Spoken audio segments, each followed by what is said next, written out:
мәсьәләсендә су булмаган инде менә шулай. Менә 2 кран.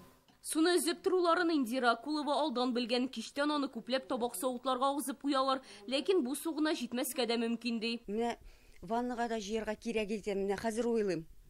Шундый күп, шундый закка сусыз калмаган идек. Белмим. Балалар хәзер уйлыйм, нәрсә әзерләргә, ашарга. Мужигымна кайта, иптәшемме?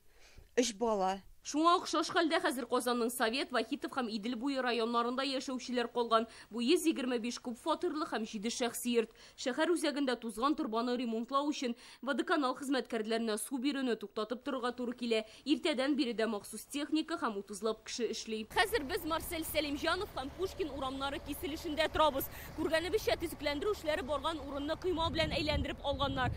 Су торбасы монда ярты гасыр элек салынган була инде. Белгечләр аның тишелеп, кып ятуын ачыклый.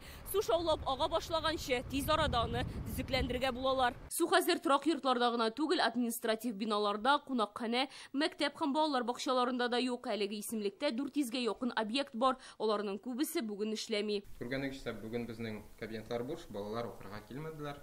Казанның 5-нче лицейында 900 бала укый. Бүген мәктәпкә берсе дә килмәгән. Дәресләрне монда онлайн үткәргәннәр. Иртәгә без тоже онлайн дәресләр алып барабыз, чөнки килә бетерүчеләр алып барачак, суның бәлки давлениесе начар булыр. Бу особенностьларны искә алып, без онлайн дәресләр үткәрергә булдык. Чөнки балаларның сәламәтлеге безнең өчен беренче чиратта, без аның турында уйларга тиеш. Водоканал оешмасында суны шимбә иртәнге сәгать 10-нарда кабат бирүне шандыралар.